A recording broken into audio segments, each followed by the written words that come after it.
Bonjour à tous les amis et bonne année. Voilà, que l'année 2021 soit meilleure pour vous sur le plan sportif, sur le plan aussi pronostic, parce que c'est sûr que les pronostics étaient très moyens. J'avais un pourcentage de 50, voire entre 50 et 70% de bons pronostics en Ligue 1. En Ligue des Champions, c'était un petit peu mieux. Et là, on va essayer de faire mieux que 2020 sur le plan pronostic, que ce soit en Ligue 1 et en Ligue des Champions. Après, on va souhaiter à l'équipe de France qu'elle aille au bout de l'Euro. Bon, voilà, on aura beaucoup de choses à pronostiquer cette année avec l'Euro, la Ligue 1, la Ligue des Champions et la Copa América. Et là, on est parti pour le pronostic de la 18e journée de Ligue 1, la première de l'année 2021. Et encore, je vous souhaite encore une très très bonne année. Et on est parti, alors c'est un multiplex qui va se faire mercredi à 19h. Des matchs à 19h mercredi et des matchs à 21h mercredi, ce qui veut dire demain. Alors, on va commencer par Strasbourg contre Nîmes. Je pense que Strasbourg va s'imposer, il va gagner chez eux. Bon, voilà, parce que je pense que Strasbourg est sur une bonne dynamique, même s'ils perdent certains matchs, même s'ils ont perdu 4-0 face à Paris. Mais souvent, tu perds contre le Paris Saint-Germain face à Nîmes, qui est pour moi une équipe qui va descendre, et je le répéterai toujours, en deuxième division. Voilà, et je pense que Strasbourg devrait s'imposer 2-1 contre cette équipe de Nîmes, un peu dans la douleur parce que Nîmes voudra aller chercher absolument des points. Alors je pense que quand même Strasbourg va quand même s'imposer, mais dans la douleur. Puis après nous avons un Brest contre Nice. Alors Nice, rien ne va. Voilà, ils ont fait match nul il y a avant la trêve, deux partout à domicile, alors qu'ils menaient 2-0 contre Lorient. Et là, je pense que Brest, qui est très solide à domicile, alors je partirai sur une victoire de Brest 2-1. Voilà, je pense que Brest va continuer à rester dans le top 10, parce que pour moi, Brest est une très bonne équipe. Nice, voilà, on ne sait pas trop ce qui va jouer. Pour moi, Nice va jouer entre la 10e et la 15e place. Et c'est pour ça que je vois une victoire de Brest, 2 buts à 1. Puis après, nous avons Nantes contre Rennes, le derby, un des derbys de l'Atlantique, le derby breton pour certains, avec le retour de Raymond Domenech. Je n'ai pas fait de vidéo, mais c'est assez surprenant que Raymond Domenech retourne sur un banc 27 ans après dans un club, 10 ans après Nyakina en Afrique du Sud, où on sait ce qui s'est passé, la catastrophe, le bus, que les joueurs ne voulaient pas s'entraîner, face à une équipe de Rennes qui est finie l'année à la 5e place du classement, voilà, qui sont pas très proches des places sur le podium finalement, avec un passage à vide. Et là, je partirai quand même sur une victoire de Rennes 1-0 à Nantes, parce que je pense que ça va mettre du temps à se mettre en place, la tactique de Raymond Domenech à Nantes. C'est pour cela que je pense que Nantes va ne pas s'imposer et que c'est Rennes qui va s'imposer 1-0 contre Nantes. Puis après, nous avons Metz Bordeaux.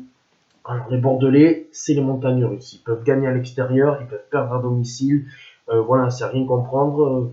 Tu te dis peut-être que Bordeaux va titiller des places européennes. Et après, la semaine d'après, tu te dis Bordeaux va jouer le maintien, entre guillemets. Face à une équipe de Metz qui est quand même pas mal sur la continuité, qui fait de bonnes choses. Peut-être que Metz va titiller peut-être la place dans le top 10, on sait jamais.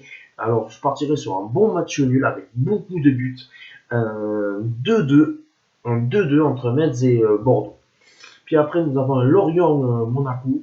Même si Lorient a fait un match nul contre Nice, Monaco qui est sur aussi une bonne dynamique par-ci par-là, je dirais une victoire de Monaco à Lorient 3-1, parce que je pense que Monaco va s'imposer à l'extérieur et va remonter sa marche en avant pour aller chercher peut-être une place en Europa League ou voir un peu plus haut, parce que je pense que Monaco peut finir dans le top 5 en fin de saison. Puis après, nous avons un Saint-Etienne PSG, même si voilà, Tourelle a été viré, Mauricio Pochettino arrive. Je pense que ça va être un petit peu compliqué de gagner à Saint-Etienne, mais je vois le PSG s'imposer 2-0 à Geoffroy Guichard. Voilà, je pense qu'ils vont faire le taf, le Paris Saint-Germain. Je vois pas Saint-Etienne vraiment les inquiéter. Je pense pas que le Paris Saint-Germain va foutre une claque parce qu'ils vont enchaîner les matchs par-ci, par-là. Alors je pense que une petite victoire 2-0 du Paris Saint-Germain. Puis après, nous avons un Lille-Angers. Voilà, Lille qui a changé de propriétaire, de président. Maintenant, c'est Olivier Létang qui est président de Lille parce que voilà, on sait que peut-être ils vont devoir vendre les Lillois. Voilà, alors on ne sait pas comment va être la deuxième partie de saison pour Lille. Angers, ils font un bon début de saison, ils sont 9e au classement, mais je pense que Lille devrait s'imposer 2-1. Compliqué, mais je ne vois pas Lille être inquiété à domicile, parce que je pense que Lille a les moyens de s'imposer contre Angers. Puis après, il nous reste 2 matchs encore, 3 matchs, je veux dire. Reims-Dijon, là je partirai sur un match nul, un partout, vu les difficultés des deux équipes. Voilà, je ne vois pas de vainqueur. Puis après, nous avons un Lyon contre Lens. Et je pense que Lyon va rester premier de Ligue 1 parce que je pense que Lyon va s'imposer 3-1. Après, ne pas sous-estimer Lens qui est une très bonne équipe et qui va peut-être titiller une place en Europa League. Mais là, le niveau est un peu trop élevé et je pense que Lyon devrait s'imposer 3-1. Et puis après, nous avons le dernier match avec le maillot. Marseille contre Montpellier. Et là, je partirai quand même sur un match nul. Je pense que Montpellier est quand même très bon, même si des fois ils perdent à l'extérieur.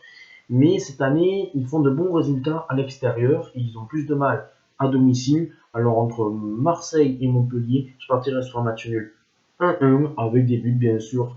Voilà. Et bon, ça serait un mauvais résultat pour Marseille, mais bon, ils ont 2 matchs en moins encore. Mais je partirai sur un match nul, un partout. Et j'ai des cotes de buteurs que je vais vous montrer. J'ai misé 5 euros sur 5 buteurs. Alors en premier, voilà, je ne sais pas si vous le voyez très très bien, les buteurs que j'ai mis, mais je vais vous les détailler. J'ai mis but de Memphis Depay pour Lyon contre Lens, but de Florian Thauvin contre Montpellier, but de Kylian Mbappé contre Saint-Etienne et but de Voland contre Monaco. Je pense que ces 4 buteurs-là peuvent marquer. Dites-moi en commentaire si j'ai raison ou si j'ai pas raison. Dites-moi en commentaire vos pronostics des 10 matchs. Voilà, je vous souhaite encore une très bonne année. J'espère avoir pas mal d'abonnés. Voilà, j'ai un compte TikTok où j'ai quasiment 1000 abonnés. Voilà, sur YouTube, j'ai un peu plus de mal, mais vous inquiétez pas. J'espère que ça vous aura plu et ciao à une prochaine vidéo.